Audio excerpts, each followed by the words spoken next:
Lara Heck, what's going on? Welcome to Dad Edge. Thanks for having me. I'm excited to have you. You want to hear something really funny? I would love to hear something funny. Okay. Is it a dad joke? No, I'm actually not good at those. Good. My 8-year-old, my youngest, I'm actually the worst joke teller, I think, because like as soon as someone's like, you got a joke, and I'm like, and then it puts me on the spot and I can never think of one. Yeah. And lately, so I literally today, as you and I are recording, I went on to Amazon and I literally bought a book of 300 different like jokes you can tell your kids, because like every night when I put my 8-year-old to bed, he's like, "What? You got a joke for me?" And I'm like, I got nothing. Like, I got only dirty ones, but you can't hear those. Yeah. That's right. Only ones I heard from my buddies on the golf course. They're not appropriate for you. They're not. And I probably would hear those if I played golf, but I can't get, I'm like Happy Gilmore out there. Like, that's fine. Yeah. He's happy for a reason. He's a hockey player. That's right. But anyway, I'll tell you something funny. So the funny thing is this. So we've had almost 1,200 guests on the podcast now over 9 years. And it's a lot. It's a lot. And I would say 95% of them are men. And it's not because I go out looking for only male guests. Like I go out and look for the expertise. But here's the interesting thing. Anytime we're talking about marriage, sex, relationships, and it's a woman, all the downloads are crazy. Like the guys want to hear from women. They really do. Talking about relationships, sex, marriage, all the things. Yep. Well, I hope that this is well downloaded. I'm sure it will be. So, well, tell me your story as far as how did you even get into doing what you're doing today? I know you do, marriage and sex therapy and couples, and you do individuals as well. But what was the interest behind pursuing this? I think I've always had an interest. And actually, my mom reminded me recently, she said, you have always been destined to be a therapist or to be a helper, I think is what she said. And she told me a story that when I was about 6 years old, and when kids, what do you want to be when you grow up? I came to her and I said, I really want to take people for walks and I want to help them solve their problems. And you said that as a kid? Yeah. You want to take people for walks and help them. Like I've always been, That's unreal. I know. I've always been an athlete. And so I knew that like moving my body would be a part of my future. And for some reason, I just kind of intuitively knew that when you walk and you move your body and you talk about hard things, it's easier. And so that was my dream. And then when I was in high school, I remember sitting on the school bus. I must have been probably a sophomore taking the school bus to school. I was a cool kid. And I remember chatting it up with another gal on the bus. We both really loved to talk about sex. But from like a clinical place, like a relationship base. It was never, it was many, many years until I actually lost my virginity. But the reason why she and I were talking so much about sex was her mom is actually a very famous sex therapist. And I discovered that along the way. And I thought, you know what? I think that's what I want to do. So I think it's always been in my blood and kind of the journey that I was meant to go after. So, yeah. Can I ask you a really, really, we're just going to go right to the deep end of the 100%. Okay. I'm going to ask you a really, so my, this might be a dad joke, but I'm actually genuinely curious. Okay. So, like we have like once a month, we have these 2 women who come in and clean our house. And I was asking them, I was like, do y'all clean your own house? And they're like, no. Like we clean so many houses, we don't even want to clean our own. So my son, my 18-year-old, he started a car detailing business, and his car is disgusting. Like I'm talking gross. Like it is a boy car, right? I wasn't much better growing up. But I'm like, dude, you have all the stuff, man. Like all the equipment to keep this car clean. Like your car's the dirtiest. Like this should be like, your advertising for people. And I feel like I know where this question is going. Yeah, I'm not going to ask you about your sex life or the frequency or anything like that. But I guess my question is this. You hear all kinds of things, right? I do. And like I have a good friend of mine who's a gynecologist, and I bluntly asked him, I was like, after like talking about this stuff and seeing all this stuff that you see, how in God's name do you go home and have sex with your wife? Yeah. And he's like, it's kind of like if you're a banker and you see money every day, it's not that big of a deal. But like, I guess for you, like, is there a part of you, and I'm not just asking you this, but like just sex therapists and globally, like, is there probably a part of you guys that's like, I've heard too much, I've seen too much, and I've been talking about it all day, and I don't know if I want to. No? Okay. No. If anything, and actually, the terminology is sexually relevant information that, if anything, as a sex therapist, because I am in sexually relevant information all day long, I think it actually stirs the pot. Like, I think my husband benefits from me having sexually relevant information in my life because I'm thinking about it, I'm reading about it, I'm talking to couples about it, and it's just kind of like in my world. So I would say I don't get sick of it. If anything, I love like hearing about it. I love talking to people about, it's always been a passion of mine. So that piece, I think being a couples therapist benefits my marriage so much more because of the gratitude that I have. Like I see I would say that, I'm going to say this bluntly, but I see the train wrecks. I see the pain that people are in all the time. And I hear about how people are really missing certain parts in their relationship. And I'm so grateful. When I'm done with therapy with my clients, I think I turn into my husband. I'm like, man, am I the luckiest woman on this planet right now? There's a lot of gratitude. I feel the exact same way you do because I've been doing men's work now for almost 10 years. And I too have seen the train wrecks. Yeah. And there are times where I look at my wife all the time and I'm always like, God, I feel so lucky. Like, but it's been a lot of work too. Like our road has not been easy. But the other thing too is that, do you ever get in the situation, as I do, sometimes I'll hear somebody say something that has never been on my radar, right? Or like, I don't think my wife has ever thought about this thing or whatever. And I'll like go to my wife and I'm like, hey, so I'm just curious, like, have you ever thought about like such and when I say something like that, like, like her going off and like having an affair, because I hear about these affairs all the time. Me too. And she just kind of like smiles at me and she's like, you're so jaded. You hear too much. She's like, I'm not going anywhere. I'm very happy where I'm at. She's like, but I know you hear the dark side of everything, but it's okay. True. Yeah. I mean, we are very much so privy to all the ways in which you can betray your partner. And if anything, I think knowing the slippery slopes, knowing how people have, one thing has led to the next, you can then avoid it that much easier. Mm-hmm. So, I guess I'm just grateful to have the inside scoop on how people have messed it up along the way so I can learn from them in the process and maybe they can learn from me. Yeah. I would actually, and speaking of which, I would actually love to start out with, before we kind of get into details, what separates the disasters, the train wrecks, as you said, from the people who just literally have this thing figured out?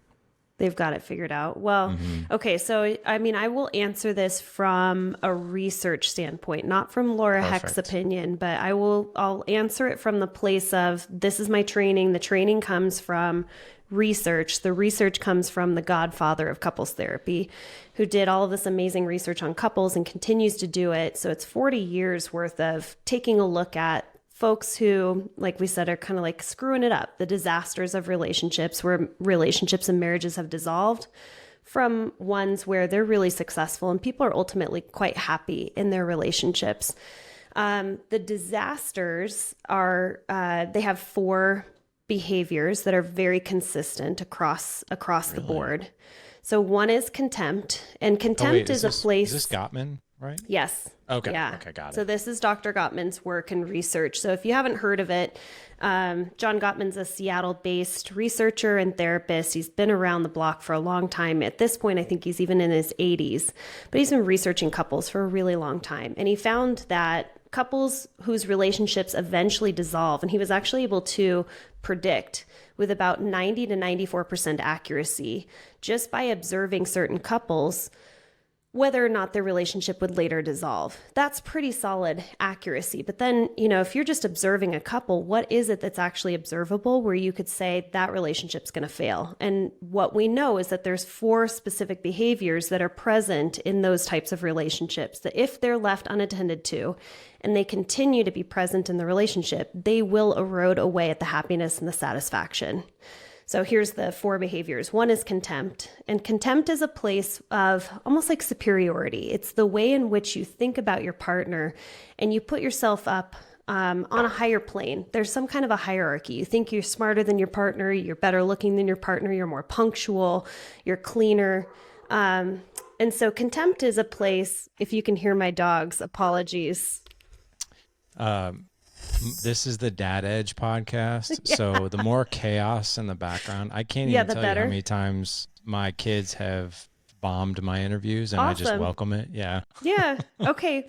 Well, I have 2 dogs. They're very excited about our contractors that are letting themselves in. So eventually they'll settle down. But if that's okay. If you can hear them, they're pretty excited to greet them. I can hear. Yeah. Yeah. Just real quick, what kind of dogs are they? Because one sounds little. Yes. Okay. I have a mini wiener dog, so very little. You nailed that one, 7 pounds. And then the other is the opposite, and I have a Weimaraner, and that's my running dog. So I have like my running dog and then my snuggling dog. And let me ask this before we move on: is the mini wiener dog, is he like the alpha or tries to be the alpha? The boss, 100%. Yeah. Yeah, and she's the female, so we always try to elevate the females. Okay. Yeah. Right. Okay. Yeah. Oh my God, that's great. Okay. Awesome. Thanks for being patient with my dogs who always like to make a presence on podcasts. You're totally fine. Yeah. Okay, so we have contempt. The way that so contempt is sort of like that internal process of I'm better than you, I'm smarter than you. But then the outward representation can often be these, if you call your partner names like you're an idiot, or, why are you such a slob? That's contempt when it's coming out in the name calling. So that's one behavior. We have criticism. So criticizing your partner, which ultimately criticism is just a really poorly constructed complaint. You're making it a character flaw in your partner as opposed to complaining about something. But criticism is one of those behaviors that will erode away at the health of the relationship. So criticism meaning like the complaint is more about the person, a character, like you said, a character flaw or something, or behavior, right? Yep. Okay. Absolutely. And it's okay for you to complain about your partner's behavior. That part is okay. It's when you start to internalize and make it a character assassination, that it's not about something that your partner's doing that's driving you bonkers. It's about who your partner is at their core. And you can imagine that if you start criticizing your partner's character about who they are as a person, you start to ask yourself, like, why are you with me? If this is truly what you believe about me, that I'm a slob, that I'm lazy, then why would you choose to be with me? So what we ask is, it's okay to complain to your partner about things that they may be doing that's driving you up the wall, right? Like leaving towels on the floor. That's okay to complain about. It's a behavior that your partner's doing as opposed to something that is internal to who they are as a person. That's when it becomes a criticism. Okay, that makes sense. Yeah. Defensiveness, that's the third behavior. And defensiveness, you can imagine if your partner is critical of you, you're probably going to become defensive. And defensiveness is really just a way of like warding off these perceived attacks. If your partner is slinging criticism at you, you can defend yourself left and right. And it usually is those two are partnered together, that if there's criticism present in the relationship, defensiveness tends to follow. But then there's also people that just sort of tend toward defensiveness. And that's just sort of, like Zach, my business partner, says he has been defensive since he was a child. And he's gotten really good at honing his defensiveness. That, if I was to say, what a beautiful day, his brain immediately thinks of, well, not that great of a day. Or, like who left the stove on? And he would immediately get defensive. He's got a way of warding off this perceived attack. He just sort of like sees a fire when there isn't a fire. So defensiveness is the third behavior. And then stonewalling. And we see stonewalling often with men in particular. Of all stonewallers, about 80% tend to be men. Really? And it's a physiological response where when you're communicating with your partner, and let's just say that your partner is critically attacking you, eventually you kind of just shut down. You're physically present for the conversation, but you've stopped participating. You might have even stopped giving them eye contact, but you're not responding anymore. And so that's stonewalling. I'm physically present, but I'm not giving you my time. I'm not giving you a response. I'm not giving you an attention. And what we find is that most often when you're stonewalling, your heart rate is escalated at 100 beats per minute. So it's actually a physiological response of shutting down. Like, there's nothing that I can say or do to make this better, so I'm just not going to say anything at all. Wow. Yeah. Okay. Wow. All right. So, and it sounds like some of these actually feed each other. 100%. Okay. Yeah. Which is really tough. I mean, you might, and I'll ask you this question, like, as I go through those 4, do you think that one is more present for you? Like, do you tend toward defensiveness? Do you tend toward criticism? Do you tend toward stonewalling or contempt? You know, what's interesting is I can be a very supportive dad, but I can also be critical. Uh-huh. Let's just, because I would say and I could even, I'd bring my kids in here and they would tell you the exact same thing. Yeah. They'll tell you that, like, I'm one of the easiest people to talk to, but Dad, I hate when you're very direct. Because sometimes what I mean by that is like I'll go in and, maybe, this is probably like criticism. Like, I'll go in and be like, dude, when was the last time you cleaned your room? This is terrible, man. Like, seriously, how do you even be in here, man? Like, I'm like, and I'm just not one of those people that at least I've never learned the art, I guess, of like really trying to be like, I guess, what's the word I'm looking for? Like, more graceful sometimes. Tactful, I'm not like gentle. Right. I'm not like in your face and I don't yell, but it's more like, dude, like what's going on here? But I don't talk that way to my wife, which is real, but I'll do that with my kids. So with my wife though, the thing that the defensiveness is mine. So, my wife is sweetest, my best friend, one of the most amazing people I know. Yeah. But she was also raised, and her parents are amazing, but she was raised in a house where voice tone really wasn't something that they paid attention to. It was more like just, matter of fact, right? Sure. And that's kind of what she picked up on. So sometimes her, like, I'll say something and she'll be like, well, why would you think that? And I'm like, why are you talking to me like that? And she's like, what do you mean? And I'm like, your tone of voice. And she's like, did it sound bad? And I'm like, yeah, I was like, it felt really like condescending. Yeah. And she's like, oh my God, I didn't mean it that way. And I'm just like, and sometimes she'll even be like, well, point it out to me next time I do it. So but I would say defensiveness. Cause like, but I also grew up where, my childhood was very unpredictable. Like, my mom was married 3 times. Dudes were constantly in and out. My mom was an alcoholic. So it's just like, it was always, I was kind of always like, what's going to happen next? Yeah. So I think that's just like Zach, like how you describe Zach. I'm like, huh, like that's kind of sounds kind of familiar. Yeah. You just have, I mean, the way that I talk about it, and this was interesting because before I became a therapist, I studied communications and sociology, but the communications piece really comes in handy. And essentially what we learned is that I can say something to you, but it's going to go through your filter, and then you're going to make meaning of what I just said. And your filter is tainted with all of your childhood experiences, and your nervous system is also going to grab onto what your wife is saying. And so based on her tone, you're going to make meaning, and you're going to say, dang, she sounds really upset with me. And then your nervous system's going to kick in and probably start secreting some cortisol and some adrenaline and get you a little stressed out. And then you're going to make meaning of it. And you're going to say, man, she really thinks I'm an awful human being. And then you're going to get defensive. But the truth is, all she was saying, like the actual words written on a piece of paper, without tone, without your filter, without your meaning, is just so straightforward. but there's a whole lot of ways to screw up communication.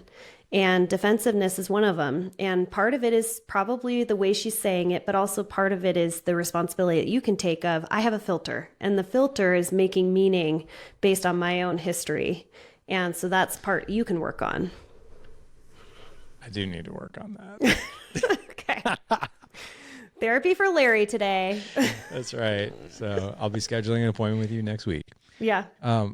So let me ask you this. So now we know, like, I think because Gottman calls those, that's like the 4 horsemen, right? Yes. Yep. So then what are the traits of the successful ones? Oh, I love talking about this because as I talk about the 4 horsemen, you probably recognize even Larry, even me, even my business partner, like we all have some of those behaviors that are present. And I just don't want to get hung up on them. Like recognize that they're present and remove them, replace them with something else. So what do you replace them with? What are the things that the masters of relationships are doing and doing really, really well? The first one is they're focused on a really strong friendship with their partner. And having a strong friendship means that you're constantly curious about your partner's inner world, not the stuff that you see on a daily basis, right? Like, you know that your partner likes their toast toasted to a 3 rather than a 5, on the toaster. So you know that about your partner, or you observe, like, my partner tends to get cold, so they go to bed with socks on. Those are things that you can observe about your partner. But when you're best friends with someone, you're curious about the things that they carry in their soul, the things that they don't choose to share or that you can't necessarily see or pick up on a daily basis. And that means that you're asking them questions about what they think about things. You're asking them questions about how they feel about things. You're asking them questions. And that's the piece that a lot of us forget to do because we get hung up on just living and doing life. But we have to go back to the beginning of when you first started dating each other and you were asking, like, who are you? I'm genuinely curious about who you are.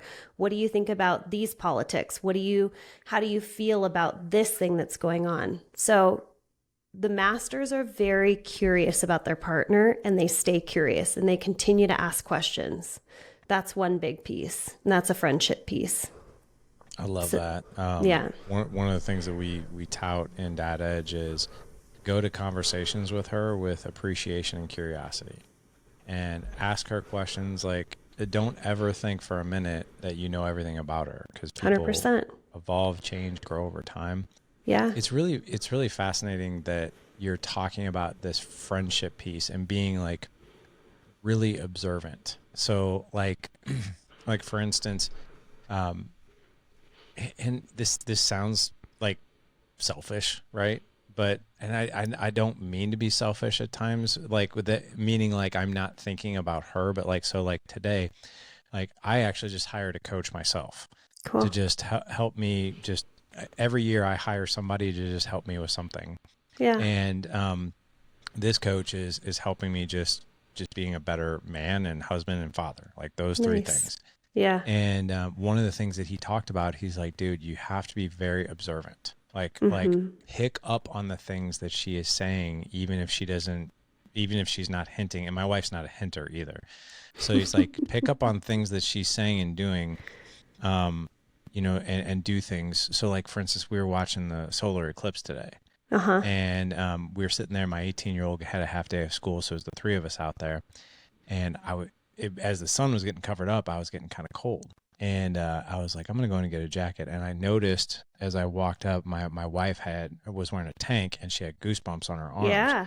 And so I went upstairs, I got my jacket, and then I grabbed her hoodie and I came back downstairs, and she was coming upstairs to get her hoodie. And she's like, did you bring me my hoodie? I'm like, yeah, it's right here. She's like, oh my God, I was just coming upstairs to get it. Yeah. She's like, thank you so much. And it was just like keeping my eyes open on attention to detail and being observant, but it would have gone right over my head. Like had I not had that coach to just reminding me of those things, Yeah. I was just talking to a client recently about that. And the way that I think about it is the sort of, I don't know if this is a quote or a song lyric or where I got it, but wherever you go, I hold you in my heart. And that is a sentiment that I think every human being needs to feel and wants to feel. that you are someone special to your partner and that they are constantly thinking of you, of your needs, and how their actions impact you. And so just to kind of lump all of that in is wherever you go, I hold you in my heart. And so if I'm watching the solar eclipse, I hold you in my heart. You're right next to me, but I'm considering you. I'm thinking about your needs. I'm thinking about what's going on for you in life. And because I'm cold, I'm also going beyond just thinking about myself, but I'm also thinking about your needs. And that's, I think, the sentiment of wherever you go, I hold you in my heart. If I'm going to the grocery store, I'm going to pick up your favorite chocolate milk, right? The lactate chocolate milk that you like because it doesn't mess with your stomach. It's not because I like it, but it's because I know you're going to appreciate it. You're going to see it in the fridge and you're going to go, he thought of me. Those are special moments that I think are really special. And that's a friendship piece as well, is that I consider you and I think about you. And I don't know if there's a gender difference between, I'm willing to wage that there is a gender difference because I think women are culturally,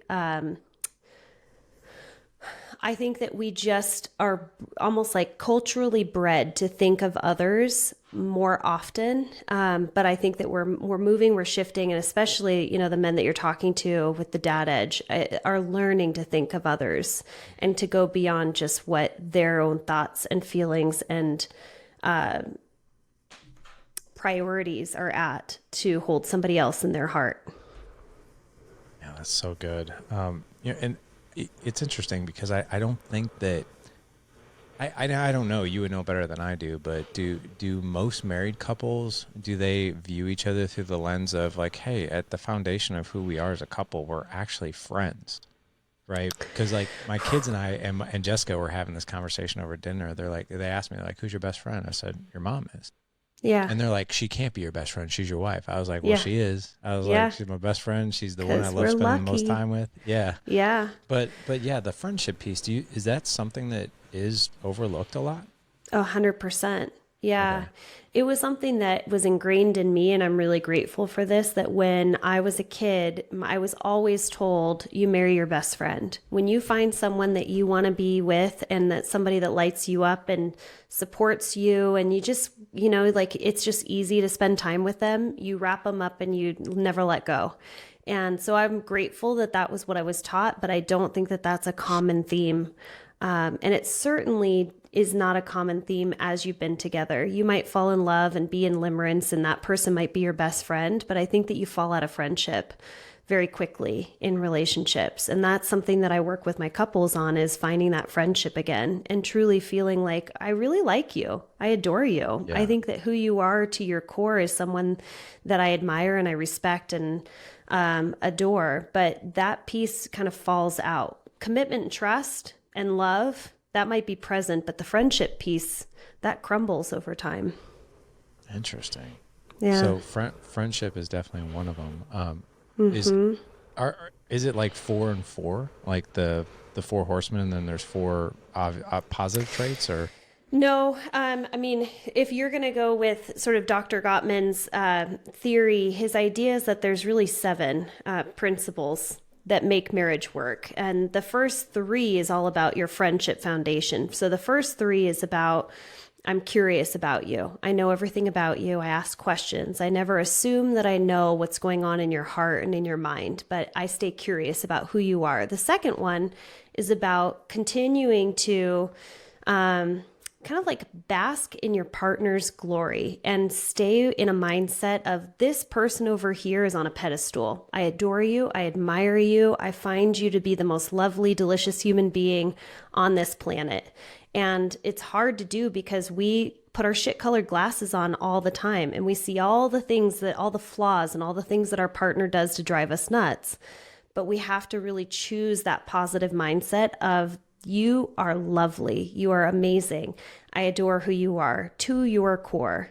And that's a piece that we have to almost stay, almost meditate on, of, this is the things that are really attractive about you, the qualities of who you are as a person.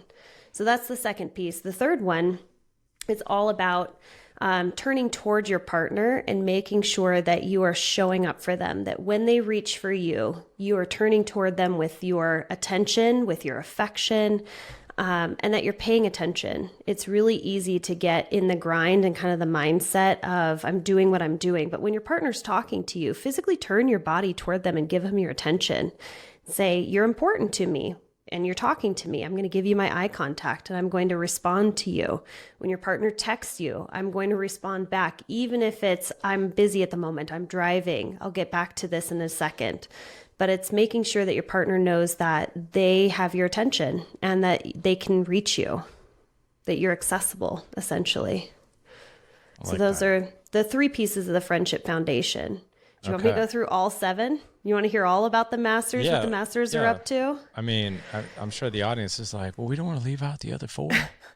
Well, okay. So, I mean, it really falls into, rather than going through all 7, it kind of just falls into 3 buckets of what the masters are doing. Number 1 is they're staying connected in their friendship. And that's an important piece, a priority is to stay connected. The second part is that you're managing your conflict effectively. And the third piece is really all about building I would say like a future that's together. It's essentially like how strong is our we-ness as a couple? Are we purposeful and meaningful in where we're going as a couple? So when you get married, obviously you're 2 individuals, you have your own set of goals, your own purpose on this planet. But as a couple, if you can create purpose together that goes beyond just sort of raising kids and filling up your bank account, but it's like, what is our purpose on this planet? And how can we see how we can support one another's dreams to make sure that we are growing together? And it's that shared sense of purposeness and we-ness in the relationship. Masterful couples are nailing that piece. Can you give me an example of like a purpose that a couple would share together that's beyond parenting? Yeah. Well, okay. I'm thinking of all of like the great couples in my life that I'm going through and I'm like, man, you guys really have it figured out.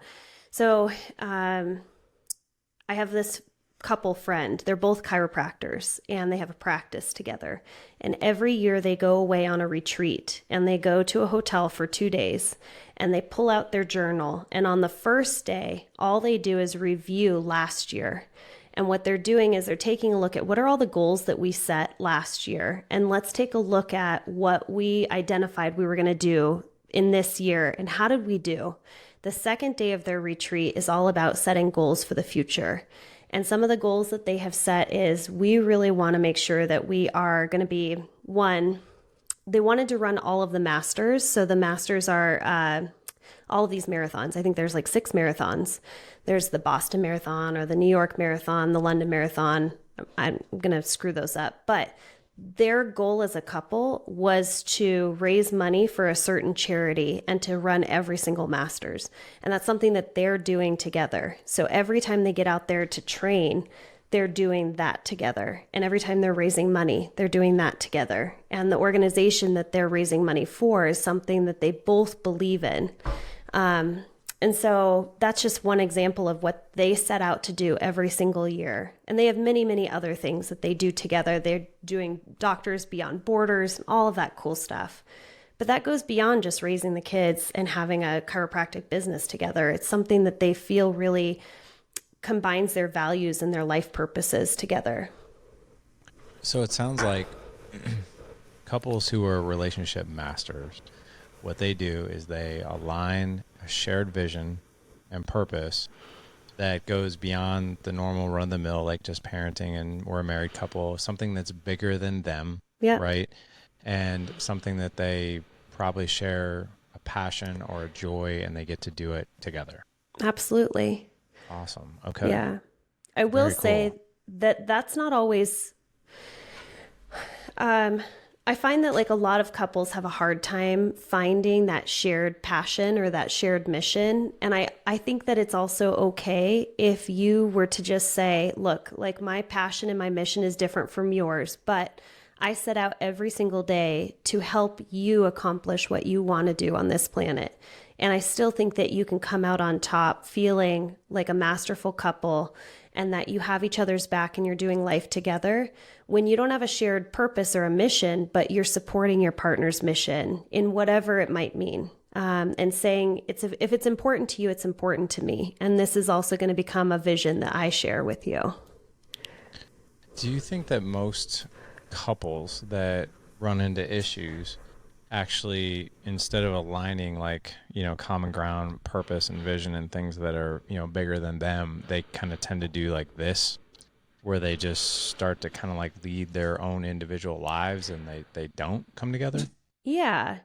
I mean, I naturally we are going to, okay. I kind of see it two ways. You have those couples that the moment that they meet, they want to just immerse themselves in each other and they just dive in and they almost give up their sense of individuality.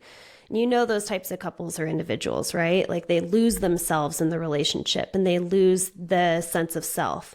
But then you also have the opposite, where there's a strict sense of individuality and there is a lack of desire or intentionality when it comes to creating that shared purpose or that sense of we-ness. And yes, your lives are going to continue to grow if you're not intentional about having those tethering points. And that's what the masters are really good about doing, is they find ways to tether themselves to one another. You don't have to lose yourself in your partner. Just because your partner is a golfer doesn't mean you have to become an expert or wonderful golfer. You can find other ways of tethering yourself to your partner. And so that I think that it's a healthy balance of individuality and togetherness.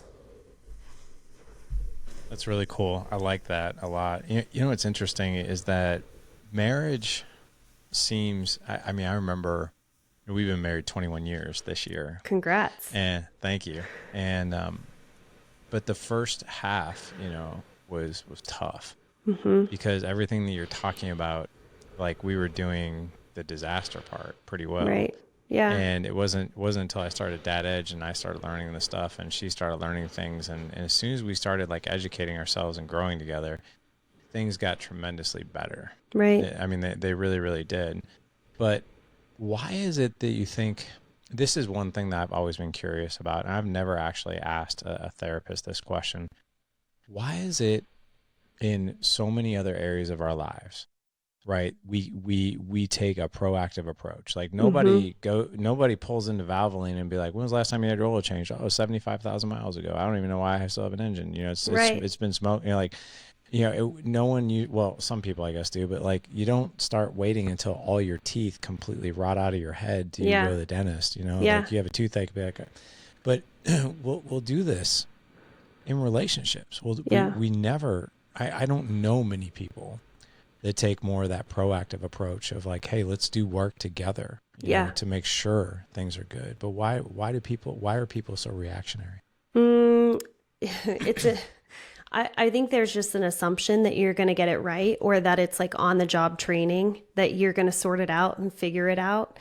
And the problem is that we just sort of do the same thing over and over, expecting a different result. And so we don't actually identify like, oh, you know what? I'm critical. Maybe I should stop being critical and I'll get a different result than what I'm looking for.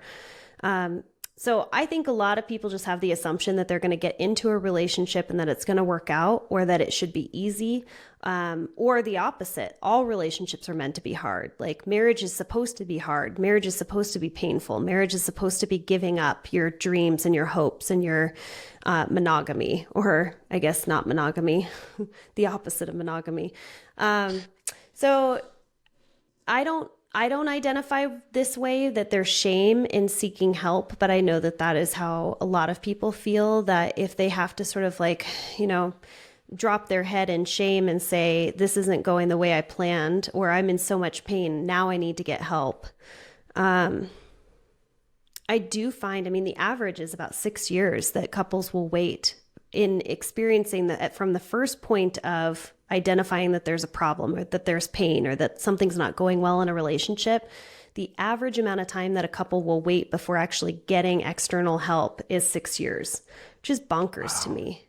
So I just think that our ability to be in pain and just think that we can figure it out is pretty dang high. Are you of the belief that every situation is salvageable, or are you more like, well, some are, but some aren't? Yeah, I think that there's a lot, well, I'll put it this way. I think that there's we go into relationships and we might have like, okay, you know, if there's ever abuse in the relationship, divorces would be necessary or okay. If there's ever, you know, let's just say like addiction, I'm out. If there's ever an affair, I'm out. And it turns out that very little of those things can actually ruin a relationship, that there is a lot that you can overcome. And maybe that's just my point of view as a therapist, that I've been able to see incredibly resilient couples out there.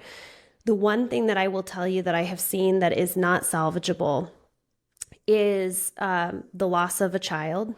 That will often completely destroy and ruin a relationship. The grieving process can tear a relationship apart. And then also the choice of whether or not to have children can tear a relationship apart. Those are sort of the, I would say, non-negotiables that I have seen couples have a very difficult time. Everything else, I think that couples can overcome those hurdles if they put the time and energy into it. That's fascinating. Yeah. I just had Granger Smith on the podcast not too long ago. He's a country western singer. I don't know if you ever heard of him, but he lost his 3-year-old son and his youngest in 2019, and him and his wife are still married. And Wow. but it was when they knew that he was hooked up to life support and there was no way. Yeah. They literally went for like a quick walk, and they made a promise and an oath that, you know, we will not break up over this. Yeah. Like, we will stay together. And they did. Yeah. And, but he told me like that it's something crazy. Like only 3% of couples that lose a child will be able to stick it out. Yeah. Yeah. Yep. I mean, that's pretty incredible that they had the foresight of being able to see that this could destroy their relationship if they allowed it. And I don't think that many couples have the opportunity to look at each other and say, this is our future and we're sticking through it, whatever it takes. But yeah, those are probably the only two things that I have seen have really, and I will say really openly that I don't do couples therapy with couples where there is domestic violence. So I can't speak to the domestic violence piece, but I will say I've seen many resilient couples overcome affair over and over and over. I mean, that's one thing that I will say, couples are way more resilient than we give them benefit for. Interesting. Okay. Yeah. Well, thanks for sharing that. Yeah. I do have a question. I want to get dirty with you. You ready for it? Yeah. Are we talking about like a Spartan race or what?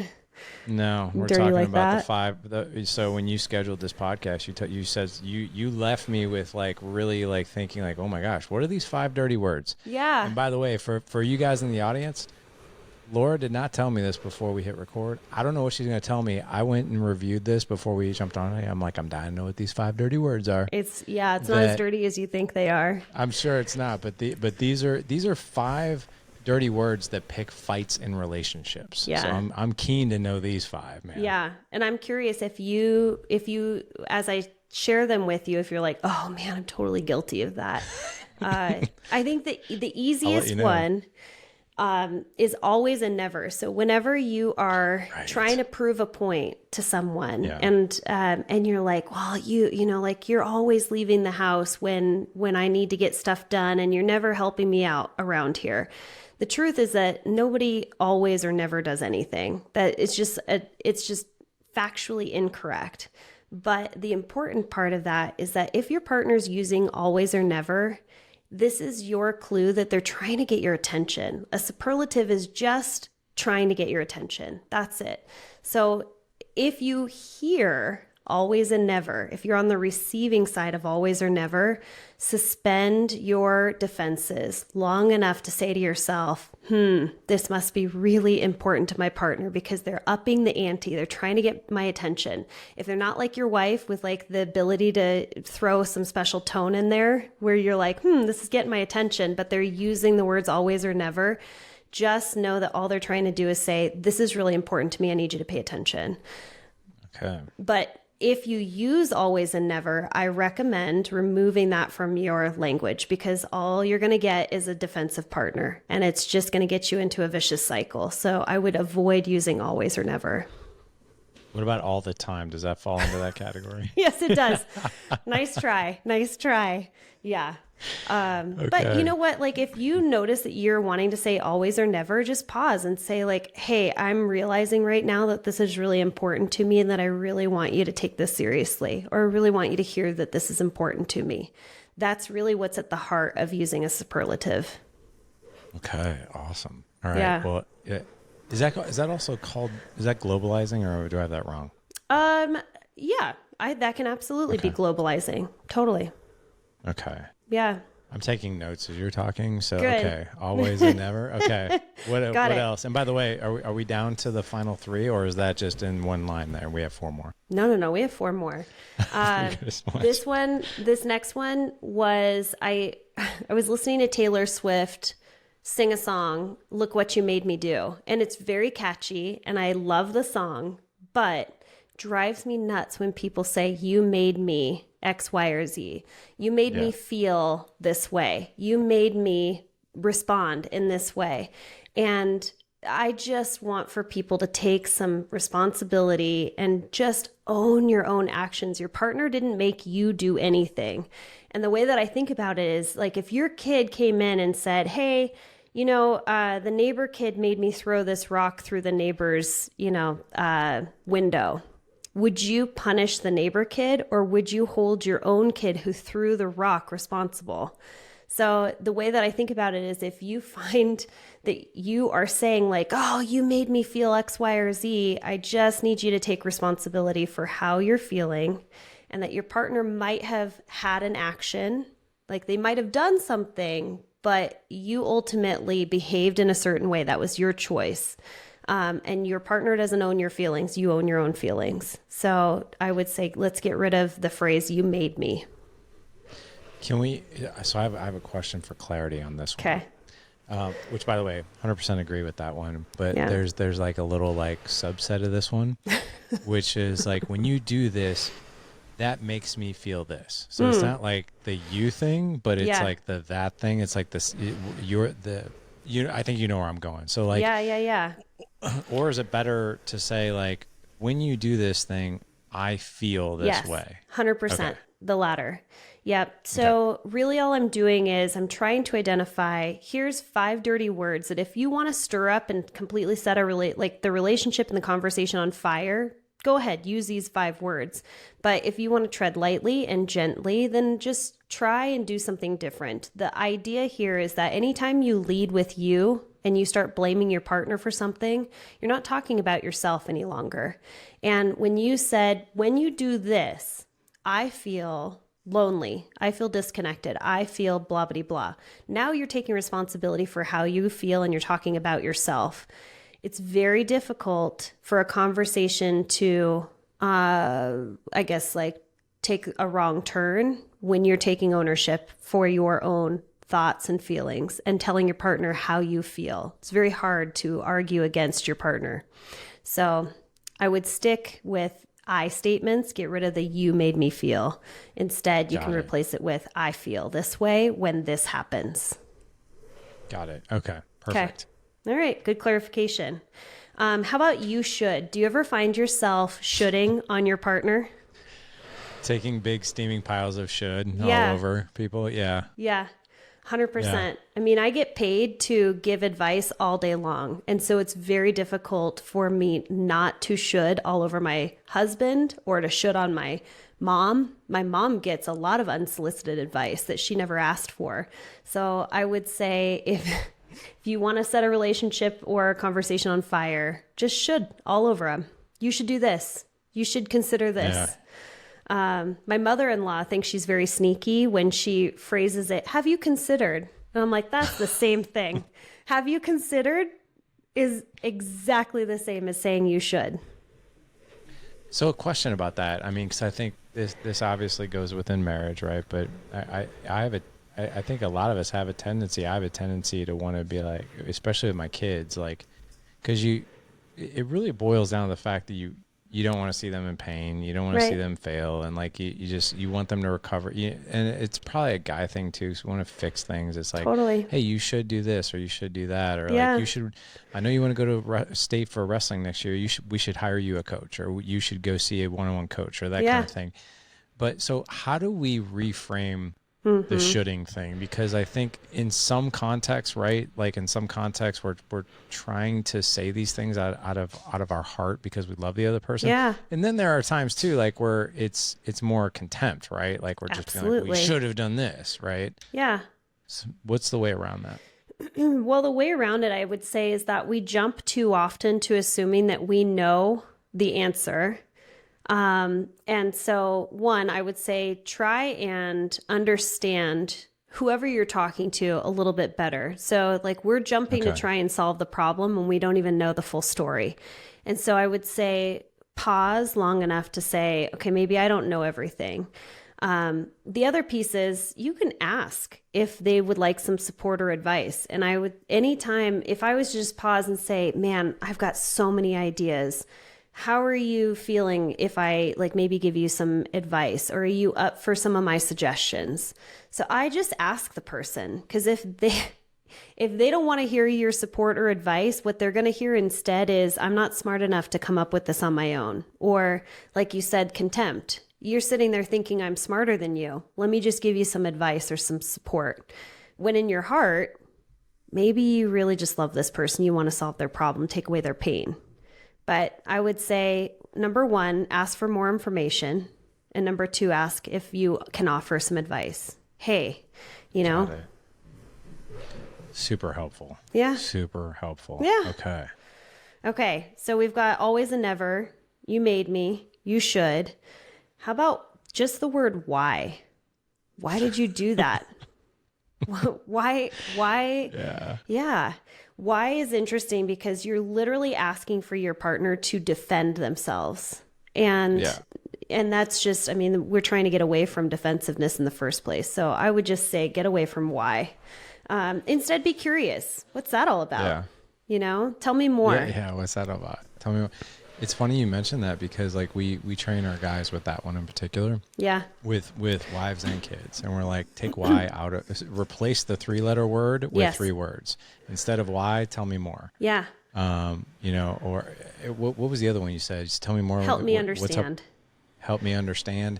But then there was another one that you said, like, I don't think it was what's up with that, or it was something like that, or like what's the story with that, or I don't know. I mean, there's so many, and it comes more naturally when you're talking to the person that you're talking to.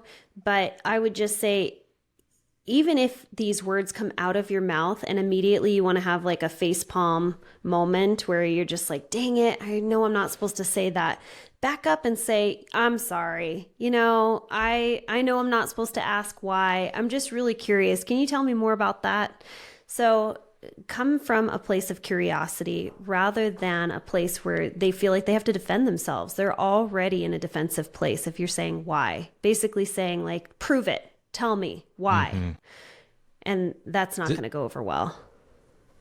Does the reason, like, psychologically this just doesn't sit well with us as human beings or even adults is because does it bring us back to our childhood to be like, why are you crying? Why'd you do that? Like, is it like that? I think it's a small place. Like when somebody's asking you to prove it, to me, it does feel like very, like you said, take you back to childhood. I think it takes you to a place of feeling less than. And if you feel less than, you're going to immediately want to, you know, like defend and not feel that feeling. So you're going to fight against it, or you're going to get, it's a very small feeling. And that's not what we want to do to our partner. We want to lift them up as equals. We want them to believe that they're the most amazing person in our life, or our children, that we love them, we adore them, we think they're brilliant and worthy of love. And anytime you're using any of these phrases, you're tearing them down, putting them into a place of feeling small and worthless. You know what's so funny is that, well, it's not funny, but I'm sure you hear this all the time. But as I'm looking at this list that I've been taking notes on, which by the way is pretty long. I've been taking a lot of notes since you've been talking. Awesome. But I noticed that it's some of these things that you're talking about. Like, I'll share this with you. I won't go into detail of the privacy of my son, but one of my kids shared something with us last night that took us a little bit by surprise, that you know, something had happened, and I went into, like, it's like we're real big on like, hey, we want to create an environment of psychological safety that's free from blame, shame, and pain, and you should have, and all this other stuff. Yeah. The thing that he shared, like I immediately wanted to go into like basically all the things you were just talking about. Like, I'm not even kidding. Like but I really went into like the should thing. Yeah. But it's almost like, and it's like I can see it happening as it's happening. It's like, Larry, like you're desperate right now. You're desperate to get a point across because you're trying to protect and be better, like help the situation be better. But it's interesting because I have a hard time, depending on the degree of whatever is happening, like talking myself out of that one. I think we have a hard time tolerating people's pain. And so if you sit in that moment of like, I can tell that my child is in pain, I'm in pain because he's in pain, and the fastest way to make that pain go away in this moment, our belief system is we're going to take that thing away. We're going to solve the problem. And I think it comes from a really lovely place of, I love you. I'm going to help you take this pain away and solve the problem. What a lot of people don't realize is that psychological safety that you are leading with, that is the pain. That is the way to take pain away, is to let them know that you're not alone in this. I'm here. I can hear you. I can sit with your pain. And once I can understand and empathize with you, then I'm going to ask for permission and say, would you love some support right now? Because I've got so many ideas that I think might be helpful, but I want to make sure that you really feel heard and understood before I give them to you. But it is really hard. My next question is why weren't you here last night to tell me these things? I know. You know what? You always do that. No, yeah, I know. But here's the deal. Like, you get a do-over just because you screwed up in the moment. I think that there's so much power in being able to go back to your son and say, hey, buddy, I've been thinking about this, and I really wish I would have responded differently yesterday. And here's how I want you to feel. And there's a lot to be said about parents that can say, I'm sorry, I screwed up. Can I get a do-over? And I'm sure that your kiddo would probably say something like, I didn't even notice. But it's going to stick with them that his dad is willing to humble himself and say, I screwed up and I want to do it better, and I can do better. Okay. I like that. Yeah. Yeah. Thank you for that. Yeah. I feel like I should be paying you for this session. No. Okay, so why? And then the last one is... Yeah, last one. Nothing, never mind. I'm done. Nothing, never mind. It's very dismissive, right? So if... I see this more with women in particular, actually, where when we're really frustrated, a response that we might say is, I'm fine, nothing, it's nothing, never mind, I'm over it. But we know by the tone that it's not nothing, it's not never mind, it's not I'm done, it's just a very dismissive response. And anytime your partner is kind of batting away and saying like, no, never mind, nothing, it's dismissive. And so the phrase too, this is kind of like a bonus one, is I'm done. Like, I'm done with this conversation. I'm done. I'm done with this. It's very ambiguous. And when you think about it, when you say those words, you're not really wanting to blow your partner off or dismiss them. You really want them to lean in. But it's meant to ignite the conversation. It's sort of like always and never. Like, I need you to pay attention to me right now. So when you're saying, no, nothing, never mind, I'm done, really what you're saying is lean in more, pay attention to me, I'm hurting. So it's just a very ambiguous, confusing thing that people say in conversations that kind of blows it up pretty quickly. It's confusing if you think about it. It is, because do you think people use that term like I'm done because like they're like, I literally can't talk about this right now. Like I actually need a break 100% before we move on. Okay. Yeah. And that's why, I mean, I kind of think of these as like confusing, but also I'm done as its own, where when people say I'm done, I think what they're really saying is I can't hear you anymore. Like, I'm overwhelmed with this conversation and I do need to take a break. But when they say I'm done, actually kind of ignites the other person and they want to make things better. They're like, wait, what? You're done? What do you mean? Like, are you done with the conversation or are you done with me? And if you were to say instead, like, I'm really overwhelmed and I need to take a break. I just need a break to calm down and then we can talk again. That would be much more helpful for the situation. Man, this has been so clear.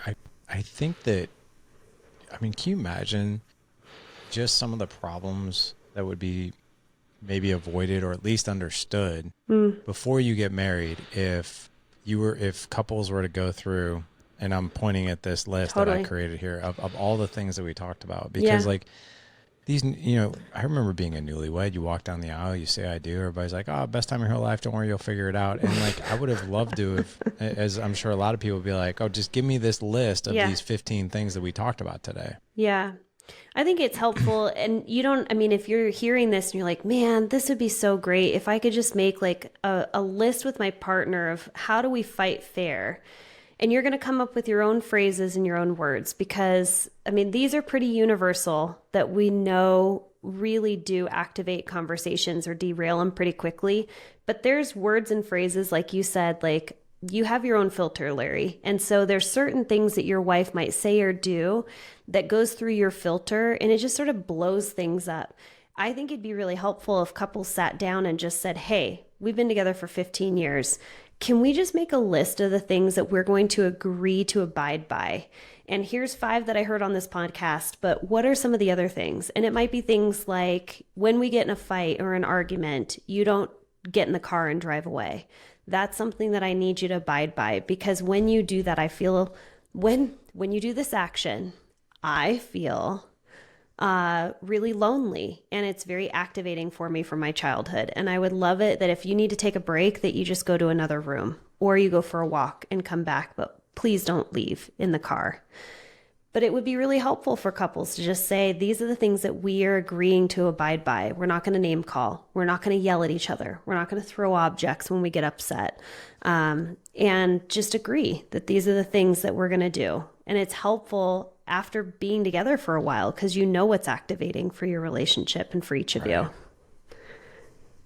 So helpful. Yeah. Well, you know, it's my wife and I went through counseling about, I don't know, 10, 12 years ago. And that's exactly what the counselor had us go through. He's like, do you guys have rules of engagement or like core values that you abide by? And we're like, what are you talking about? So like we have our list of them. Like, so if we're in conflict, we never raise our voice. Like we talk to each other calmly. There's never I've known my wife for 28 years. I've never called her a name. I've never called her a bitch. She's never called me an asshole or anything like that.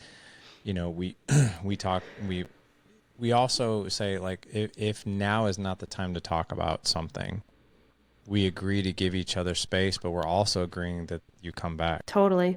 Right. It's not, it's something that we're going to tackle. So like, just because you need a minute now, that doesn't mean that we forget about this. We have to get through it.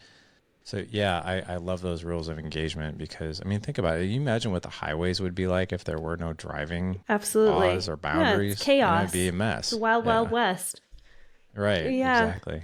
Yeah. The rules of engagement, it also would be helpful. I mean, you guys did that 12 years ago to just pull it out and edit. I mean, you might be able to say like, this doesn't make sense anymore. We don't even need to have this on. It's already built into the relationship, but there might be new rules of engagement that you need to add because you're different. Your relationship's completely different than it was 12 years ago. So true. I have been wanting to call her a name lately, and she's been wanting to call me names. So maybe we just take that one off the table and we just start calling each other horrible names. Yeah. But I know where you're going with that, but yeah. Yeah. Well, so you guys have an event coming up. We do. Yeah. And when you say you guys, so you're talking about my partner. So Zach Brittle has been with the Dad Edge, and he's done a couple podcasts with you. So Zach and I have our own podcast, Marriage Therapy Radio.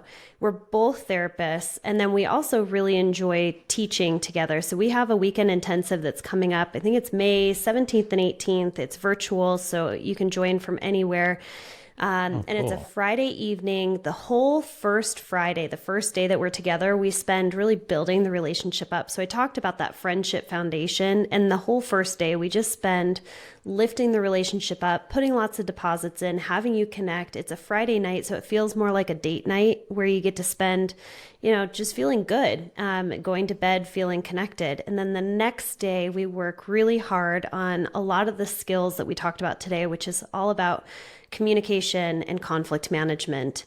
And then we wrap up with finding ways for your partner and you to build that purposeful relationship. Like, what are the value systems that you can align on, and what are the goals that you can align on as a couple? So that's coming up May 17th and 18th. So if anybody's interested, you can find us on our website, marriagetherapyradio.com. Well, guys, not to worry. We're going to have a link in the show notes for you. That's really cool that you guys do this virtually as well, because that makes it obviously convenient for people who can't travel and that kind of thing. So that's awesome. Yeah. Very cool. Is this your first one, or have you done several of these? We've been doing it for years. This is actually curriculum that I wrote with the Gottman Institute about 10 years ago.